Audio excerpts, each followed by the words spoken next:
Correct. Cool beans. All right. Yes. Well, I'm ready to rock if you are, sir. All right, let's do it.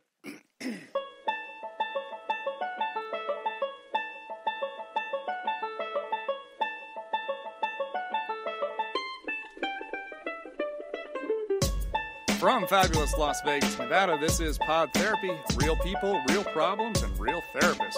You can submit your questions anonymously at podtherapy.net or email us at podtherapyguys@gmail.com. We've got a great show for you today. We have 5 pounds of useful psychological information packed into a hard shell that we're going to smash into your brain in a little move we like to call the Miles Garrett. This information will hit you so hard you may be out for the rest of the year. And now, broadcasting from the churn, that guy's Dr. Jim Jobin. I'm Nick Tangeman. It's time for some pod therapy. I kind of thought you were going to be setting up a turducken joke on that one, but then I caught the reference. Know what? Yeah. Let's do it again. Let's do it again. Just change the Miles Garrett. No, we're not doing it again. From fabulous Las Vegas, Nevada, this is Pod It's a Therapy. turducken. It's a turducken. Have you ever had a turducken? No. Yeah. You've had a turducken? Yeah. What's that like? It's like a turkey, but With a duck and a chicken. So Thanksgiving is coming up. As you're hearing this episode, we are exactly 7 days away from celebrating Thanksgiving. And let's check in here. What are your plans, guys? What are you guys doing? You go to Matt's house, right? Yeah, we might go to Matt's house. I don't know. Matt and I haven't talked about it. I don't know if they're doing something. Okay. Nick, you're staying in town? You're just doing the Friendsgiving thing? No, I'll probably go to Laura's sister's house this year. Oh, cool. For Thanksgiving. Very cool. Yep. I am going all the way to Florida if Spirit Airlines gets me there. Yeah. Jim And, will be at home. Yeah. Yeah, I'll be at home. I'll be at an airport waiting for a flight.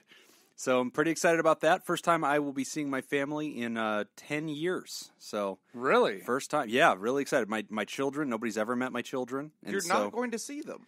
Yeah. I mean, I'll be calling them from the airport to say You're happy going to Thanksgiving FaceTime with them. Yeah. This is the first time in 10 years you've planned Yeah. a trip yeah. to go see them. But all my uncles, my grandma, the whole business. So my mom's whole side of the tree out in Florida. So we're going to be Awesome. getting to catch up with everybody. I do sincerely feel a little bad about this because we're making fun of the fact that Spirit is going to cancel Probably this flight. going to happen. And he's acting like we're not serious. And we're kind of acting. Yeah, We're kind of acting like we're not serious about it. But it's going to happen. It's going to happen. it is. Because Spirit Airlines is terrible. And it's Thanksgiving. And it's Thanksgiving. Oh. And there are going to be too many planes in the air or Yeah. something. Oh, God.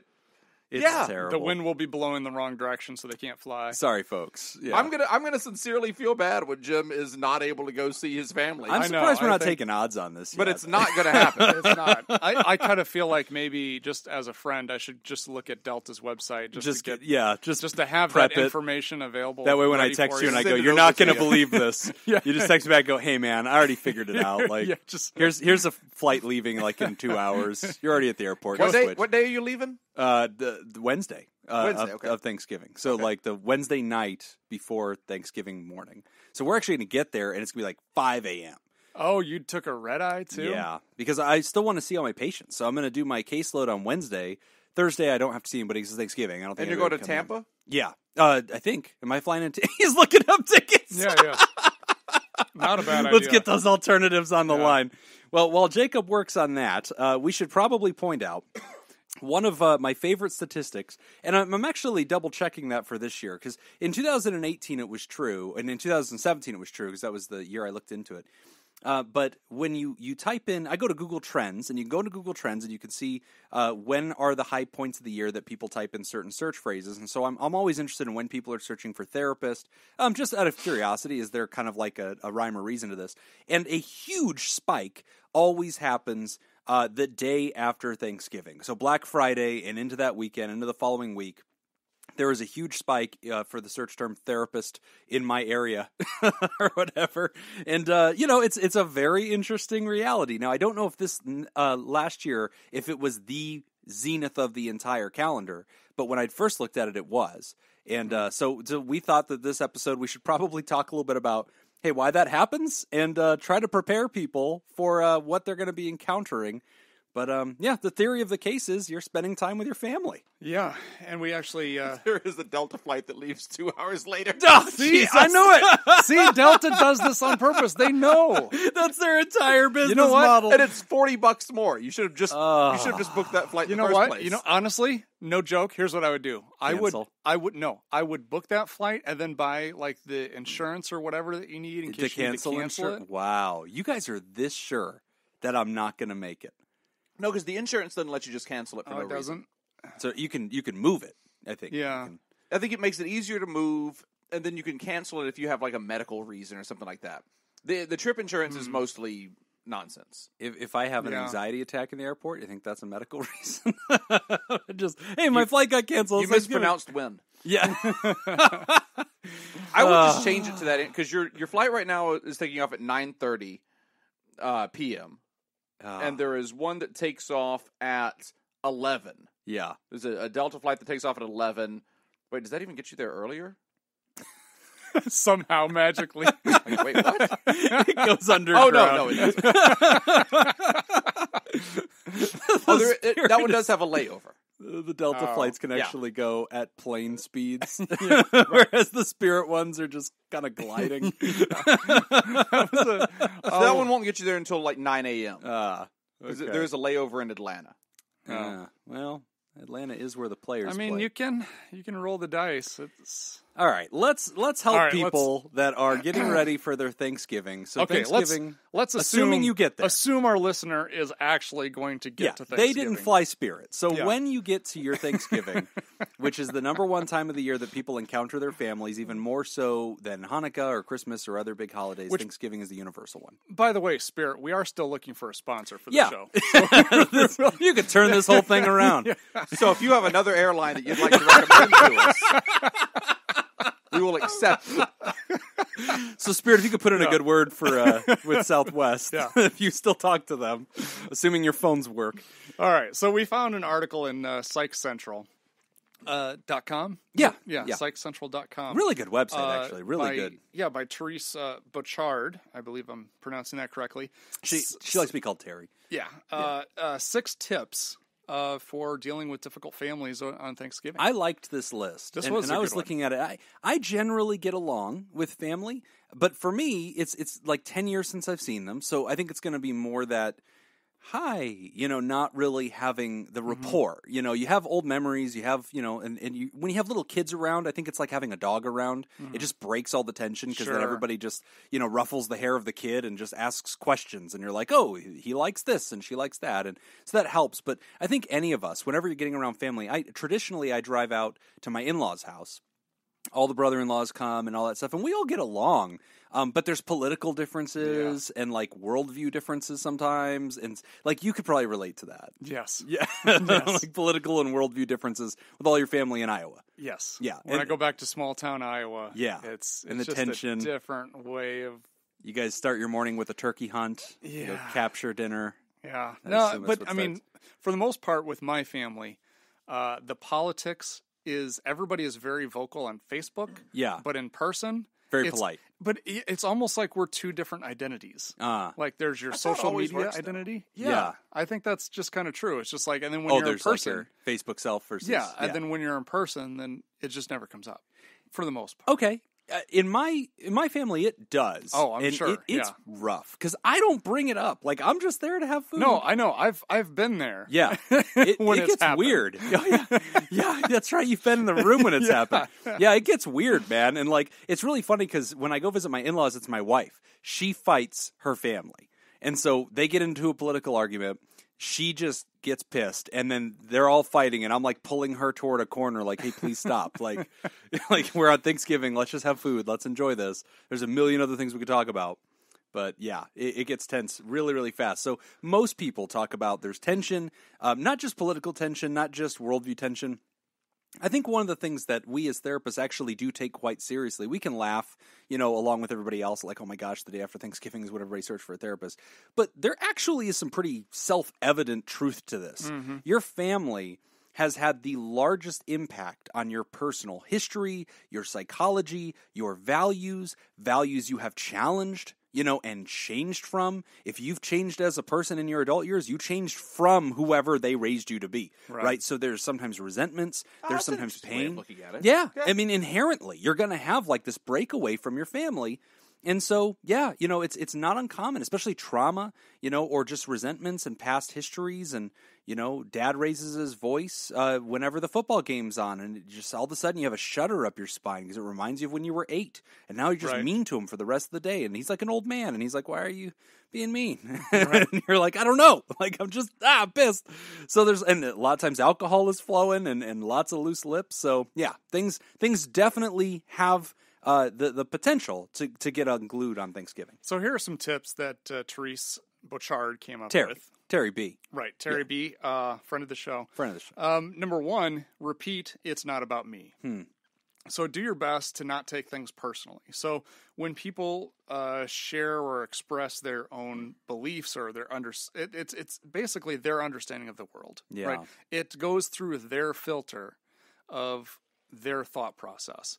And oftentimes it comes out and may be directed at you, but you kind of have to remind yourself, this isn't about me. Right. This says more about where they're at than about me. Yeah. No, I think that's absolutely true. And, I really liked that one. The next one that she had on here was befriend yourself. And I love this concept because it's a really interesting concept to see brought into this context. Mm-hmm. But basically what she's describing is self-talk as if you're speaking in an adult voice to your child self. Mm-hmm. Because especially around family, I've noticed this. There's this thing called transactional analysis, which basically is a theory of there's different versions of us. There's an adult version and a child version. And so like a lot of times when we get around our elders and our families, a lot of us to some percentage do revert to our childish self. I mean, just the perspective we have, the deference we have. You spent decades in the presence of these people as their junior and as an inferior, so to speak, in the hierarchy. We tend to revert, or it complicates things. And so what she talks about in number 2 about befriending yourself is she says, it's okay to talk to yourself as if you're reassuring yourself in your own mind. So telling yourself like, hey, listen, it's okay. Mm-hmm. You didn't cause this. That's just them being loud. Everything's okay. You're safe. Why don't you go get a soda and walk outside for a minute and just get some cool air or whatever. Right. But that self-talk from an adult to a child kind of tone, very, very reassuring. And if you're reassured, then you won't overreact or, have a negative experience. You can at least be positive while you're there. Absolutely. And the third one, make a plan. I liked that. Yes. Preparation is key. So we've talked about this on the show in a variety of different aspects. But being able to identify sensitive issues, being able to anticipate how those issues may come up, and also have a plan for what you're going to do when those arise. Right. So don't go into a stressful situation with no plan. Right. Like, go in there having given a lot of thought of, here's some things that I know may trigger me. When that happens, and here's how it might happen, and when that happens, here's what I'm going to do. Yeah. And have some things set up for you. Yeah, no, that's a really good one. And another thing that she had that was in a similar article that kind of elaborated on that was it talked about creating escape routes. If you're hosting the party or you're there early or whatever, it's nice to create some little spaces in the house or in the whole constellation of property where people can just kind of get away. Mm-hmm. Like a smoking area where they can just sit outside for a second. A thing that the article had talked about is bringing a puzzle. And if there's like an extra table in the house where nothing's going on, put the puzzle out there and just create a little space where people can just kind of get away and just kind of silently put some pieces together while they're killing time. I mean, the turkey's cooking all day, and that's the other thing about this. It's like this pressure cooker of family all day. You need to create some points to kind of escape. Mm-hmm. Another one that she talked about in here is she called it carry a blankie. Which is a cute idea, but basically she's talking about having some kind of token or thing that on your person, maybe it's a phrase on your phone, or maybe it's an object in your hand, your keychain, but something basically that reassures you. You bring it with you, a rolled up joint. Yeah, something similar. You know what I've always wanted to do is when I go back for the holidays, and if I anticipate there's going to be some kind of political discussion, when that discussion starts to happen, to have like a little top in my pocket. Like Inception? And then spin it on the table and then just watch it intensely until it wobbles and falls over, and then just go shit, and then pick it up. Okay, I guess we're doing this. That's really funny. But it's interesting because, like, you talk about the tension of politics. Yeah. One of the things I've learned in my life, and I think, it's interesting. ICS, Matt was talking about this the other day. Matt is this guy. He's a host on the show that I listen to called Ice Cream Social Podcast. He's a really funny guy. And he was talking about one of the things that a therapist had told him about couples work, that you can either be right or you can have the results you want, you can't have both though often. Mm-hmm. And that's how the mentality that I typically bring into political stuff, religious stuff. Anytime people want to have like a deeper discussion about what they believe or the news, or the topics of the day. I mean, Trump's being impeached. I generally think that's probably a good thing. But I'm going into homes this holiday where 100% of those people that I'm going to be sharing space with probably believe it's self-evidently a bad thing. Mm. And they're going to talk about it as if this is silly, right? This is a dumb thing. Nobody should see this. It's as self-evident as the earth is round. But I've found more than I desire to be right, I desire to enjoy this family that I'm spending a lot of money to reunify with and share turkey with. Do you want to be right, or do you want to have a good Thanksgiving? I want to have a good Thanksgiving. Yeah, so bring that mentality. I think that's probably a good one too, and pack a blankie, so to speak. And the next tip, that blankie being a Delta Airlines ticket. Make sure in that blankie you have Delta Airlines tickets. Delta sponsor the show. Yeah, we're practically on your page. Next tip: wait before you speak. Yeah. So, oh Lord. Yeah. This is really good. This is a good practice to get into for anybody in any situation. Yes. We don't want to talk out of emotion. So waiting to speak is basically allowing our brain time to move from our limbic system, which is kind of the amygdala, the emotional part of the brain, right, into our frontal cortex, yes, which is the executive functioning part of the brain. Yes. When we speak out of emotion, that's not well thought out. No. So we need to be able to take a break. I used to do this thing with clients back at the rehab, where they get into this habit of just talking and not processing anything and just reacting, and they become very emotional. Yeah. What I'd have them do is over the weekend I'd give them a behavioral assignment where before they could talk, they had to untie and retie one shoe. Oh, right.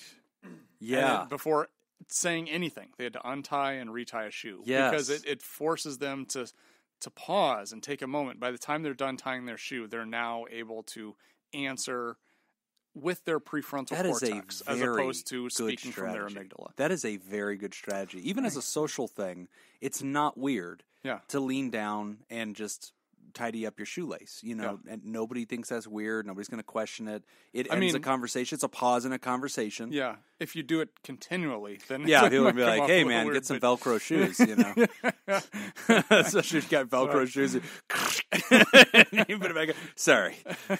Or get those old pumps, like pump some air. Sorry, bad guys. I'm running out of air. But no, these are really good tips. And so the general concept here, guys. Well, there's one more. Oh, allowing time to recover. Yeah, I think that's a really good one too.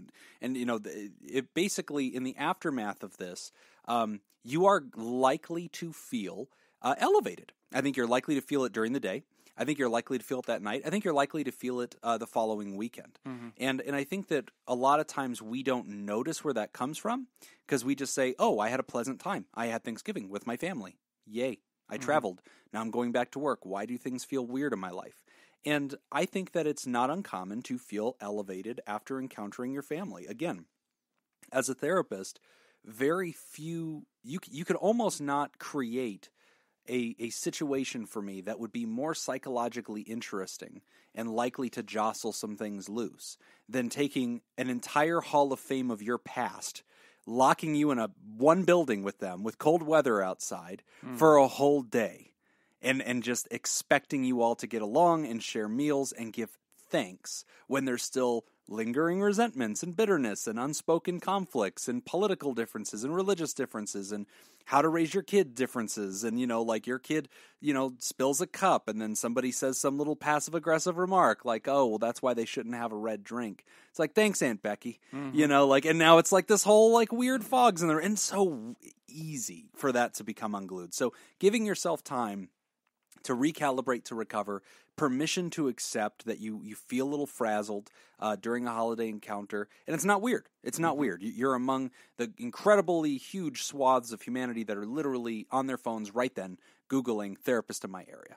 But hey, also, as a therapist who has been Googled, like after Thanksgiving, I always tell all my patients, like the last 2 weeks of November, I tell them all, hey, get in the calendar and book for December because the horde is coming. Like, you know, it's about to happen. And it's true. And like a lot of people start reaching out in December, or they later on when I meet them in January, they'll say, yeah, I started looking you up in November, December. They never know that it's in any way related to the holidays. They just say, I started realizing I have a lot of stuff in myself and questions about how I live, and I just needed to start talking to a professional and getting And so right. when they say that to you, do you just automatically go to like, oh, this is holiday related? No, Okay. Because I think that, and that's actually a good question, because like I never want to. I think it's really presumptuous. At the end of the day, the patient is talking to me because they're inside of their truth. They're struggling with something, and I'm interested in meeting them. Right? I'm not interested in explaining why they're here or saying I called it, you know, or whatever. Yeah, just Well, that's not really what I meant. But what I meant was, other than you being presumptuous, which I think we could all agree on. Very that. presumptuous. Yeah, agree. Do you take a different approach because you may assume a reason that they're there? Yes. So Okay. especially That's if what I I'm can, really asking. yeah, if I think that their pot was stirred over the holidays and that's what I'm going to meet them on, it usually doesn't mean that there's an acute problem in their life. It usually means that there's like a lived history that we're going to sort of explore. And so it's a little bit more life coaching. It's a little bit lower acuity. It's not very severe. But sometimes that's how I meet people, because they say I had a panic attack at Thanksgiving at grandma's. You know, being around my family, I don't know. I smoked a bowl of weed before I went because I thought it was the only way I could even endure my family. I ended up being extremely uncomfortable anyway. And, you know, that is the thing that jostles them loose enough to go get help. And then we discover that there's a whole lot of maladaptations in their lives. And I'm glad that that moment happened, because at least it popped the top off. And now we can take a look at making them a, you know, leveled up human being. Right. Definitely. There is nothing I like more than hearing Jim use phrases like "smoked a bowl." I smoked a bowl before I went to Did I my say it wrong? grandmother's house. Is it a cup? Did I say it wrong? Is it the metric system? Is that not the right unit of measurement? I smoked an ounce. Is that a liter? Smoked a liter. I believe it'd be grams. But Oh, is that how it is? Yeah, so okay, 'cause liters. it doesn't. never It's not a mind. liquid, It doesn't right? matter. I don't know these things. a liquid marijuana. Yeah, that's not a You thing. get the oil. Right. Yeah. That's true. See, I guess you could. I guess you could technically smoke a liter. Yeah. a liter of cola. That's a lot. For a cop. That's quite a You bit. might manage to be the first person that ODs on marijuana. If you did that. It's just elaborate suicide. That's all that is. It really kind of is. All right, we're going to take a quick break, and when we come back, we will discuss an inability to focus. You're listening to Pod Therapy. This week's Their Producer sponsor is David Data Scoop Violon. David was a separatist who traveled on the Mayflower in 1620. He was one of several senior leaders of the ship, and also later at Plymouth Colony. Both David and his brother Gilbert signed the Mayflower Compact. He was the author of several important pamphlets, including Good Newess from New England, and co-wrote with William Bradford the historic Mort's Relation, which ends with an account of the first Thanksgiving and the abundance of the New World. I'll bet you they didn't lose their binoculars on the Probably Mayflower. not. That's why they got here. They got around all those damn icebergs. If you'd like to join David Data Scoop Violon, you can go to www.patreon.com/therapy and help make the show possible. Again, that's www.patreon.com/therapy. We're back. You're listening to Pod Therapy. Our next question is about the inability to focus.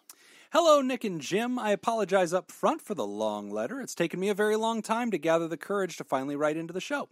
My name is Heidi, a.k.a. Crazy Banana Scoop. Also, yes, Heidi with a Y in the middle. I really appreciate what you two are doing, and as a side note, I would totally pay Jacob to be my life coach if I could afford it. You can't. Nobody can.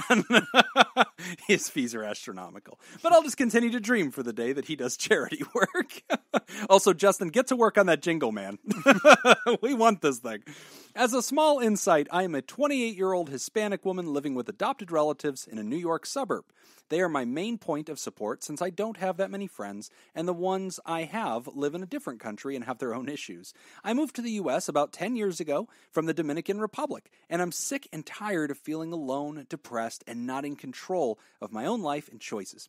What I'd like to ask about today is my inability to focus. I've noticed this lack of concentration, or whatever it might be, tends to affect even my speech. English is my second language. I can't English sometimes. I feel loopy and have to remind myself of tasks and things I was doing on a way too regular basis. As I was driving to work on Halloween, which is about 45 minutes away from where I live, I felt particularly sluggish and out of it. I managed to make the drive with no issues, but that day was terrible. Since I work in customer care and in a call center for an employer benefits company, I have defined deadlines and time limits on certain tasks, and I'm also required to make some research for clients and to note down all the calls for record keeping and accountability. I have limited time to write my notes, and the calls never seem to stop pouring in. That day, I could not even type the password to my computer without getting distracted in my own head and almost immediately forgot what I was doing. I tend to overthink about a myriad of things on a regular basis, but that day I truly struggled with keeping composure in situations that normally don't affect me as much were dragging me down. Like an example, keeping invasive thoughts in line and just tuning out the regular chit-chat in the background of my cubicle. Crap hit the fan when I had to deal with a phone call from a really rude client that I know. In her humanity, she was going through her own struggles and just needed to blame and be heard by someone whom she knew that could not argue with her. I was berated for 9 minutes and 12 seconds straight. I ended the call with a pool of tears. Some of my coworkers approached me, but the only thing I was focused on was the anger and frustration of the moment, and before I took out anything on any of them, I came out of the office to calm myself down. It's hard to explain. I left the office to seclude myself in a bathroom that is rarely used and had to take the elevator from the 6th floor down to the 2nd. I stood in the elevator thinking I had pressed the 2nd button, only to realize a few moments later that the doors opened and I had pressed the 6th floor again instead of the 2nd. Feelings are not facts, but at that moment I was ready to blow with how targeted I felt. What the F, universe? Once there, I cried for a bit, but mostly just brooded. I was completely done, and the day had just started. I texted my therapist hoping someone had canceled and to see if we could meet earlier in the week, but she had a full schedule. I honestly don't know how I managed to go through my day. I just wanted to call it quits and go back home, but did not trust myself to drive in that state either. My therapist and I are focusing mostly on my depressive episodes, and I have openly expressed my suicidal thoughts and self-loathing tendencies, but we have not yet begun to untangle any of that deep-seated stuff. We meet on an ever-changing weekly basis, and genuinely I feel dejected when I'm not able to see her on a given week. I started seeing her in January of this year, and it's very much the outlet that I needed. I recently managed to sort my insurance situation at work, so I'll be scheduling an appointment with a psychiatrist for some insight on this. I already take medication for depression and anxiety, Wellbutrin, and it's working pretty well, but I also think I've reached some sort of plateau. I just hope that if a new med is prescribed, I won't gain the 80 pounds I did while on Zoloft at the beginning of my treatment a couple of years back. I officially deal with a mood disorder with anxiety as my diagnosis, but I also tend to become very depressed. I've been listening to the show for a while, and I can proudly say that I became one of the first 4 pterodactyls. I know for a fact that anything you guys tell me will mean a great deal, and I'll just be smiling like an idiot all day whenever the response comes around. I'm in a very codependent relationship with this podcast, since it's the only way I'm able to deal with my commute. I have the backlog on repeat on my phone, and you two have become a great point of support. I genuinely thank you for creating this show and everything you do. I hope that I'm able to meet the rest of the ever-growing Therosaurus Homo sapiens family one day. Thank you in advance for your input. Heidi Crazy Banana Scoop. Well, thank you. Oh, very nice. Very thoughtful. And yes, I look forward to at some point being able to meet everybody too. Yeah. That would be great. Scoop Fest 2020. Yeah. We're even assuming we're invited. That has never been confirmed. One of you is. Oh, shit.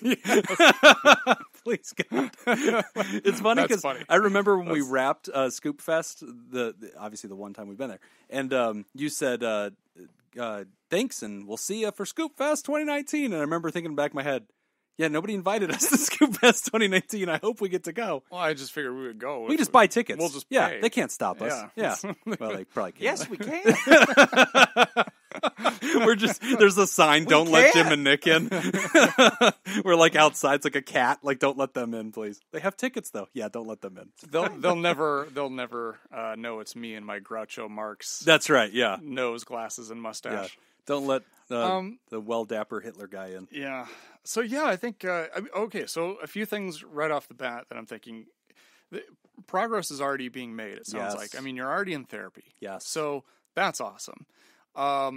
Sounds like you're not going as consistently as you would like. Yeah, it sounds like it's hard to get into a regular schedule. Yeah. But going. It sounds like almost exactly. weekly. So that's positive. Yeah, and if you can get into some kind of regular schedule, whatever the obstacle is to getting that done, whether that's insurance, Right. or her therapist's busy schedule. I mean, Right. It sounds like that's a big part of it too.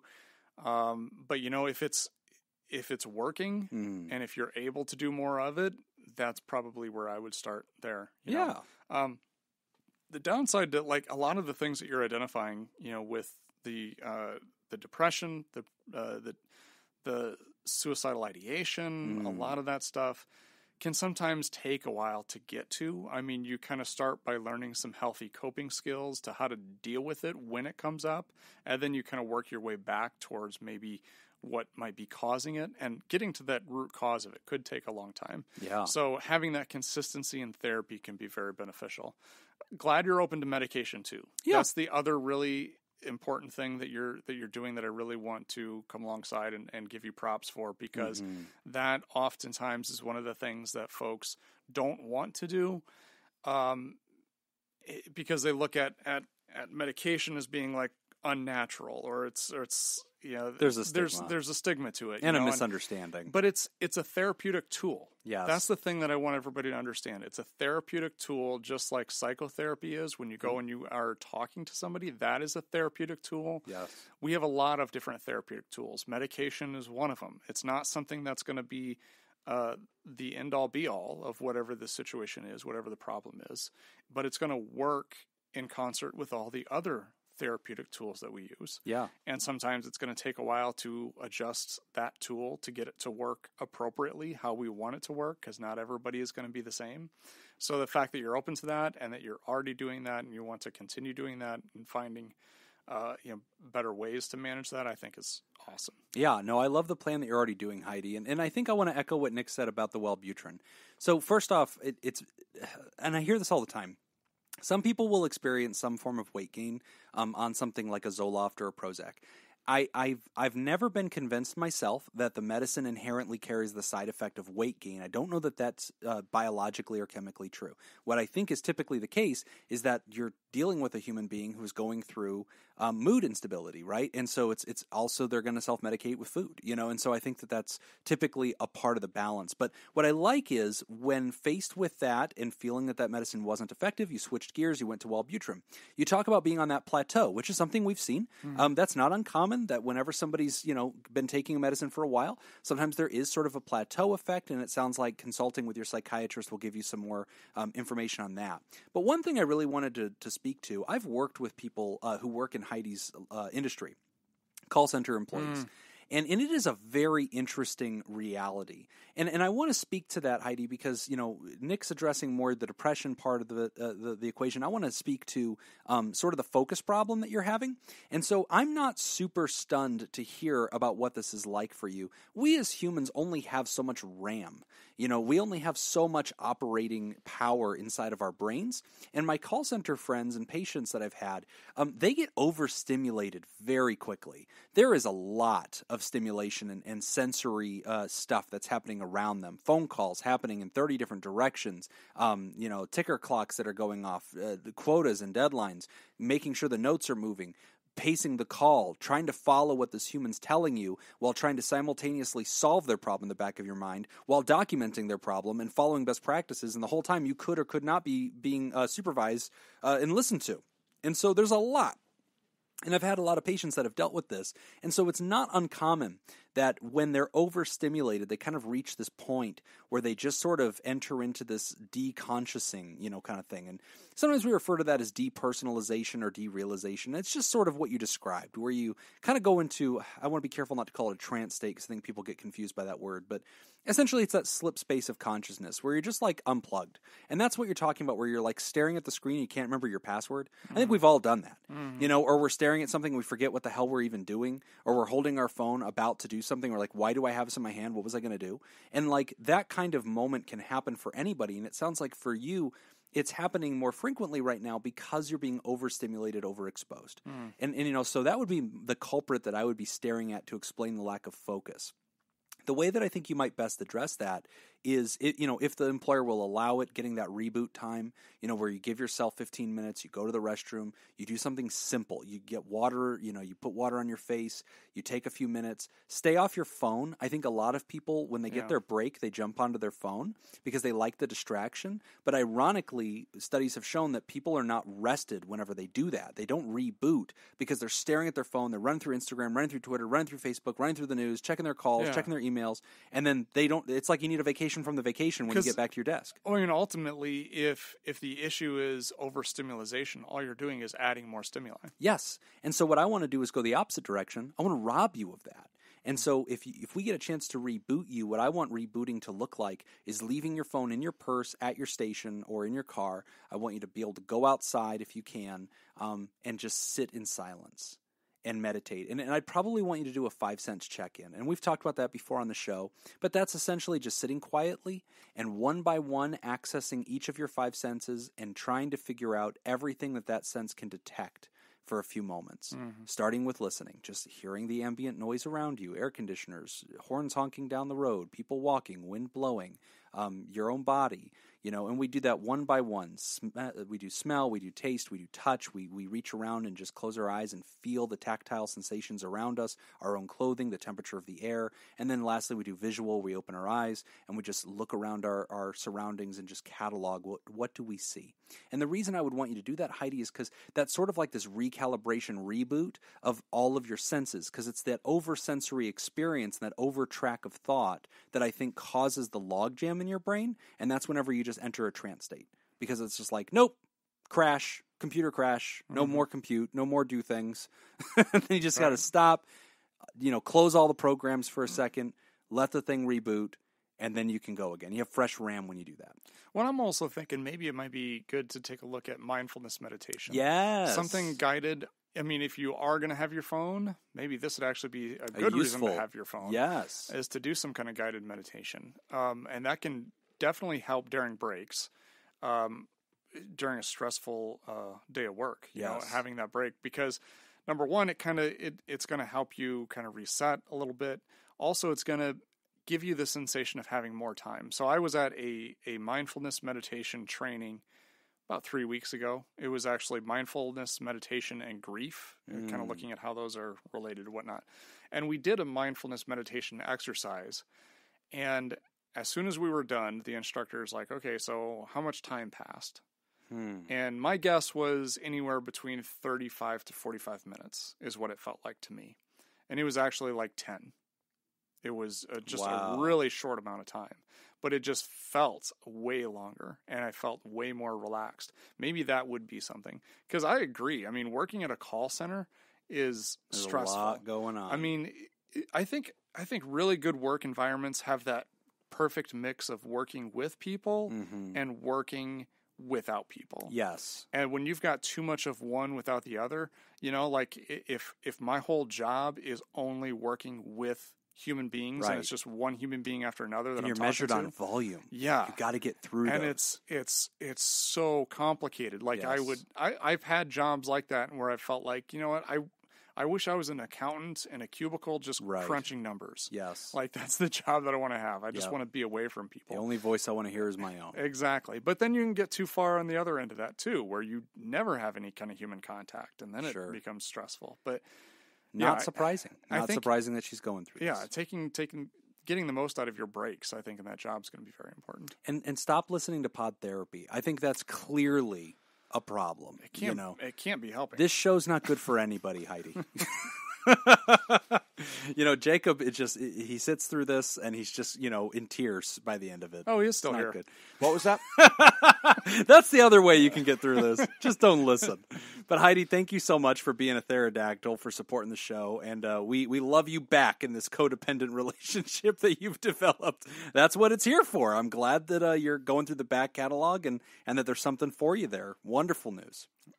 All right, we're going to take a quick break, and when we come back, we will discuss how to help a friend. You're listening to Pod Therapy. This week's TheraProducer sponsor is Judy Schneider.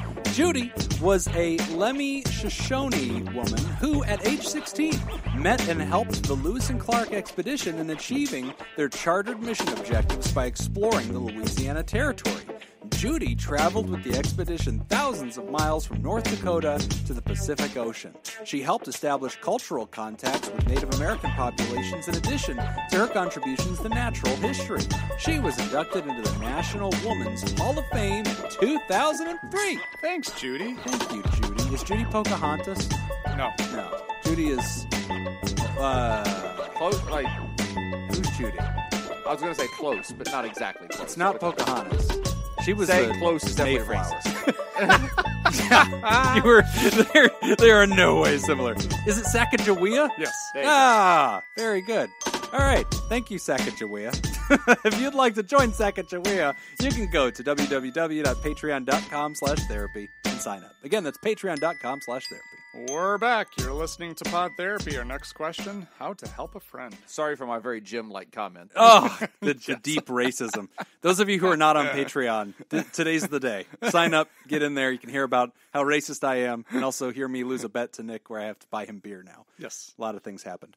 We will actually be wrapping the show promptly with this one so we can make time for episode 100, which is coming up next. Yes. We're taping a double today, but those of you listening to my voice will have to wait a week. So this question says, how to help a friend. I am very close to a person struggling with undiagnosed depression, chronic pain, and real big life issues. I am their support system, and I agreed to be, but sometimes their mind gets the better of them. Anything I say to try to bring positivity to the conversation or get them out of the hole of sadness is twisted into more negativity, more thoughts of defeat and anxiety. This person feels stuck and doesn't seem to be able to get themselves to take even the smallest steps toward changing the situation.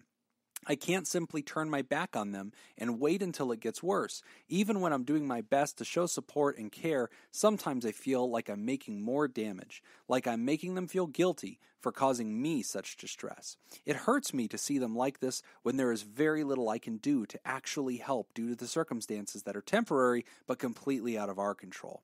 Time and time again, I've asked them to seek counseling, but it never happens, either for financial reasons, complicated work schedules, or total lack of willpower. I fear to lose this person every day because they've expressed suicidal thoughts several times. Mentions to it have increased recently. I tried being tough. I tried agreeing with everything they say until they start getting self-destructive. I tried being emotionless and giving just very practical advice. I tried just praising them and reminding them how much they are loved. Some days, nothing works. I'm met with more hopelessness. We have some hard times ahead of us, and I desperately need to know what I can do to help in these extremely low points when I am all they have. I know this is a cyclical occurrence. It revolves around certain events. We've had good times, bad times, and good times again. Now we are going down, but faster, and I can't see the end of this descent. I believe we can get better together, but I have to first find an efficient way to help them out of this, to remind them that we can and will survive, come what may. At this point, I just feel really scared and powerless. Any advice is welcome. Thanks for the amazing work you guys do, Anonymous. Yeah, I can relate to this. Yeah, in a lot of ways. I've kind of been that support person for people, and it does kind of feel like you get to that point where it like you continue to offer support, and then it just gets knocked down constantly knocked down, and then you just get to a point where like, fine, I don't know. Do whatever, you just kind of get frustrated and you kind of feel like giving up because it's like, sure. I'm trying to help. I'm giving you all of this information. And if you want to be miserable, right, you can be miserable. Right. And sometimes I have actually said that to people before. Sure. Where it's just, you cannot remove somebody from the misery that they're choosing to give to themselves. And it sounds really harsh to say that, but if you want to, if people want to suffer, they will suffer. Yeah. And sometimes they believe that they have to suffer. Yes. You know, and I've said this before, the 4 C's of Al-Anon, right? I've brought this up because I think this is very true for anybody who's in kind of that helper support role, which is that you didn't cause it, you can't cure it, you can't control it. You didn't cause it, you can't change it, you can't control it, you can't cure it, and you can't cure it. Right. You don't have to contribute to this. Right. But I think a lot of this is being able to set healthy boundaries and to what you are willing to do, but also understand that that person is a separate person, that they are not you, because sometimes you get so enmeshed and so entangled that it feels like whatever's happening to them is happening to you too. Yeah. That's not the case. You still have to take care of yourself. You still have to set this boundary and be able to understand that you can be a cheerleader, you can be a coach, you can be a consultant, you can play all these different roles, but at the end of the day, they have to take action. Right?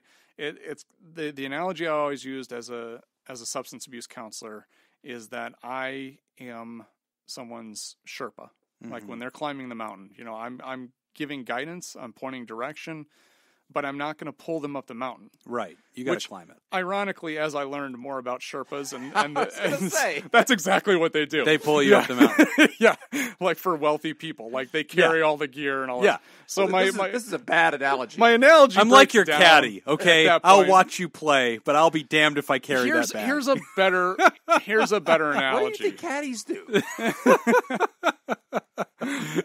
A better analogy might be that I'm the, rock climbing, I'm the guy down at the bottom that's holding the rope, where if they slip and fall, I'll do my best, I'll catch, hold you, but I'm not going to sit there and crank on the rope. Like I'm not going to pull it. I'm not going to be pulling this guy up the mountain. Right.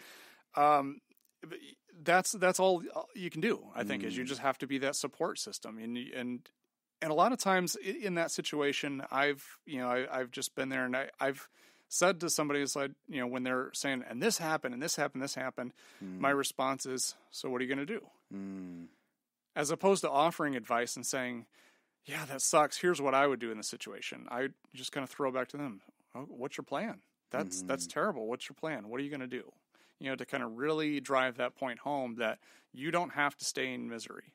If you want to get out of this, you can. And I'm here for you. I want to help you get out of this misery, but I can't pull you out of it. How can I help you? Maybe that's a good question to ask too. My style is very much what would you like to do? What kind of like what Nick was saying. What would you like to do there? And what would you like me to do? And then I will volunteer and say, like, here is what I am willing to do.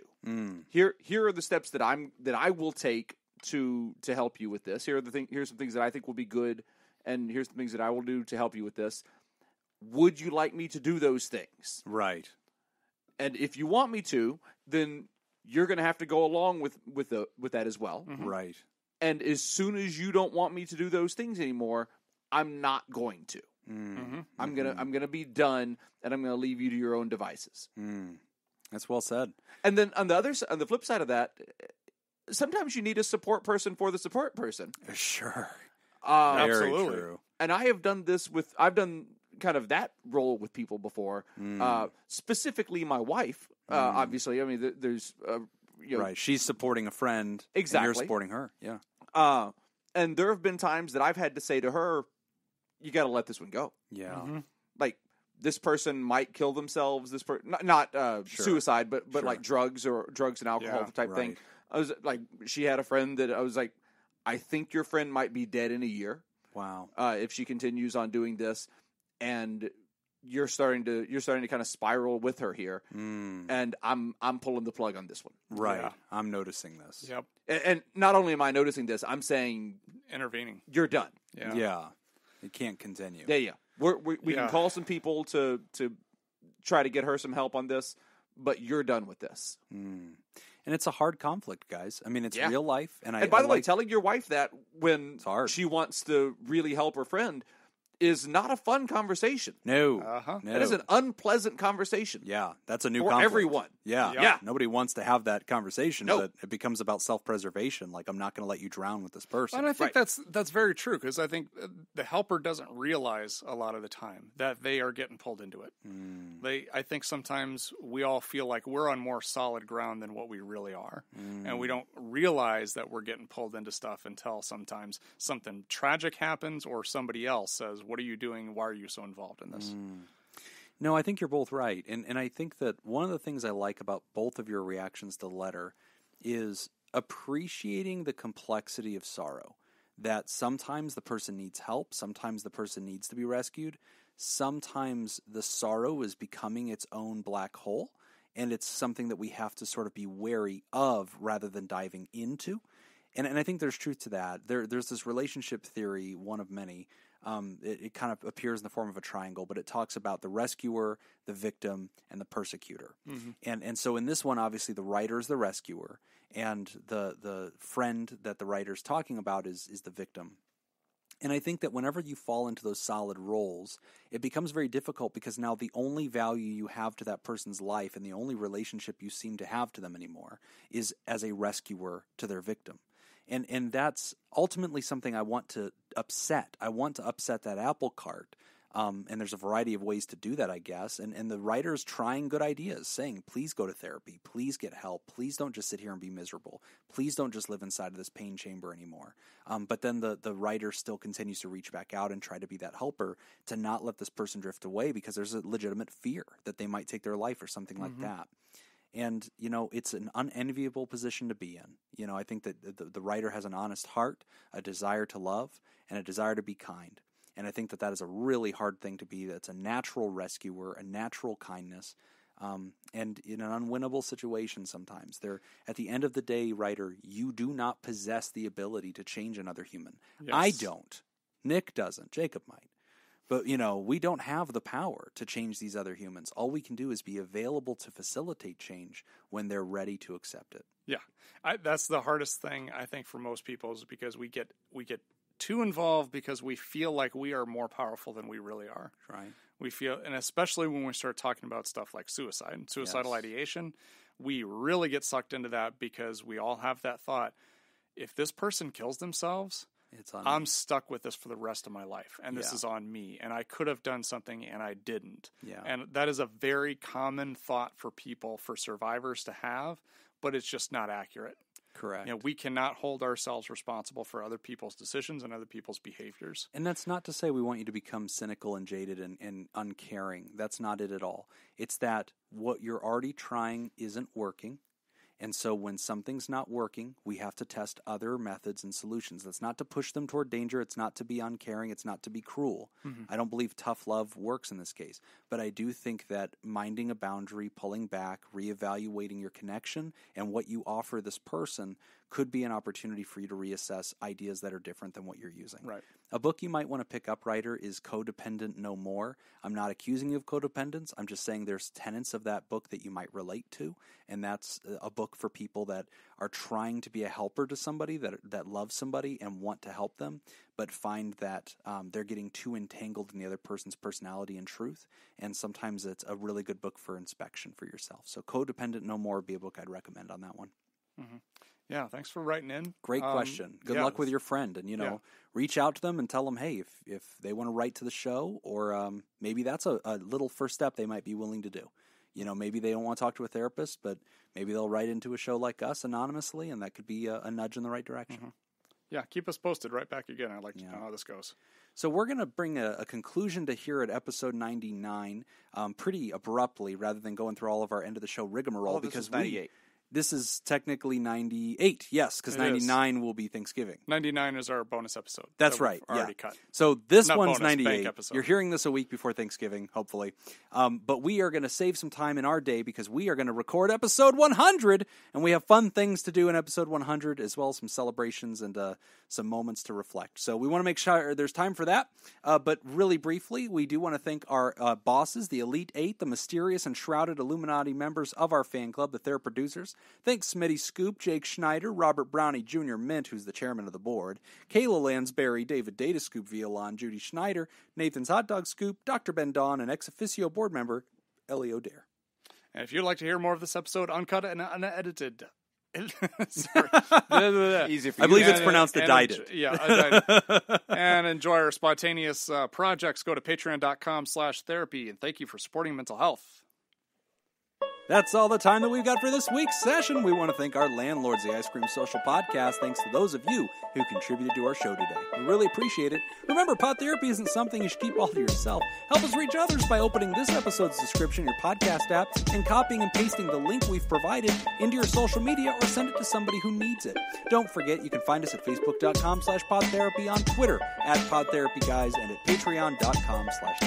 Do you want to submit a question to the show? Ask anonymously at podtherapy.net or email us at podtherapyguys@gmail.com. I'm Nick Tangeman. I'm Jim Jobin. Thanks, and we'll see you for your appointment next week.